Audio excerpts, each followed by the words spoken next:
No, seriously, you really are, and I can see the depth of friendship that Anna has with her friends, and I can see how much she's already connected with Adam's family. And Adam's such a lovely man. He's made me feel very welcome. He's always been very respectful and kind to me when I've stayed in their home, and he's a tribute to his parents, Mike and Jane, and to his grandparents, Ed and Joan, who we're particularly privileged to have here with us today. Thank you for coming. I'll probably repeat myself now because that lived half my speech. My name is Graham. I'm Emma's father. I'm very blessed to be Emma's father, and I'm very blessed to be Adam's father-in-law. I'm going to have to ask you all to bear with me today because, you see, for a large part of my life I was the only male in a family with 4 women. So I'm not used to speaking very much. Now it is my great privilege, and I'm going to repeat half my ad-lib here, but bear with me, it's worth repeating. On behalf of Ros and myself, as well as Adam's parents, Mike and Jane, to welcome you all here and to thank you all for joining with us in celebrating this wonderful occasion, Adam and Emma's wedding. And what a beautiful wedding it's turning out to be. Even more beautiful than they thought it'd be. I'd like to especially welcome Adam's family, particularly Ed and Joan, Adam's grandparents, and I thank you so much for coming here. And I'd like to give a very special welcome to Sue, my mum and Emma's nanny. We're so glad you're here too. And I'd like to thank all those, and there's a lot of you, who have helped prepare for and or been involved in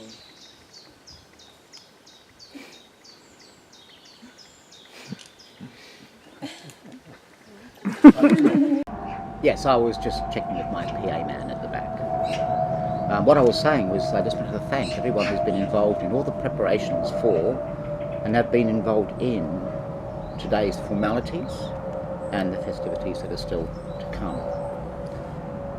And most of all, I'd like to say what an honour it is to welcome you, Adam, into our family. Now to centre stage, the main attraction, our Venus in the dawning sky, our bride, our Emma. Doesn't she look amazing? You know, Emma is a woman of many talents, traits and virtues. I could spend all day talking about them all, but I've only been given a time limit of 3 hours. So I'm going to limit them to some of the most outstanding ones. The ones that come to mind when I think about Emma. I think of her big heart. She has a very big heart. She embraces everybody she meets, particularly in her work. She's just ideally suited to the role of a nurse, where I know that she is unabashed in becoming personally involved and emotionally involved with her patients. And she's very good at doing that. And she's also an extremely good mentor with her student nurses. And when I hear her talk about them, I can hear her kindness and her caring nature coming out when she discusses them.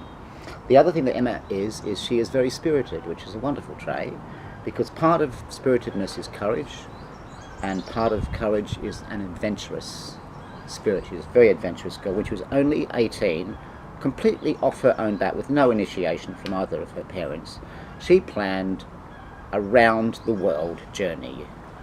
And it involved many things. One thing was actually her own idea of getting her own Australian passport, which she was eligible for. And she did that completely off her own bat. And she planned the trip, she planned the jobs. She actually researched and got a job training racehorses in Pennsylvania, which was as exciting as it sounds. And she did that for about 6 months. And then she wanted to move on to Australia, so she found a job in Australia and went to, mainly working with horses while she was there, which was her love. And she did very well at all the jobs she did, and she just took all the arrangements and planning completely in her stride. And she was away from home for 2.5 years, and just thoroughly enjoyed it. Never seemed to have any fears of the future, or uncertainty as to what to do. She knew exactly what to do next, and then she did it. And I was so proud of her, so proud. Emma reminds me of those tiny little sailing ships they'll call caravels that the Portuguese both invented and used to start exploring the Atlantic Ocean way back in the early 15th century. And they kicked off a whole period which is called the Age of Discovery, which went on to see Columbus discovering America and Magellan circumnavigating the world, and within 100 years. And also towards the end of that period of those first 100 years, there is good evidence that there were Portuguese caravels charting the northeastern coastline of Australia. Within 300 further years from that, the whole world had been mapped pretty much, and it hasn't changed much since then. So what those early Portuguese navigators sort of initiated was a time of just like an explosion of knowledge. The world completely changed. And I see Emma and Adam as embarking on an adventure even greater than that of discovering the rest of the world. I see the ocean as their love, and their marriage as their little ship, and the far shore as their dreams. And in a moment I'm going to propose a slightly unconventional toast to our lovely couple. But before that, I'd like to say a blessing over the launching of their little vessel.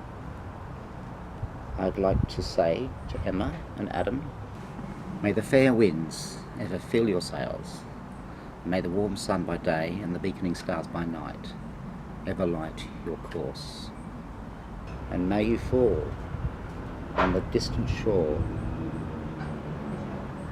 and may you find the gilded sands and verdant palms there a home and an answer to all your dreams.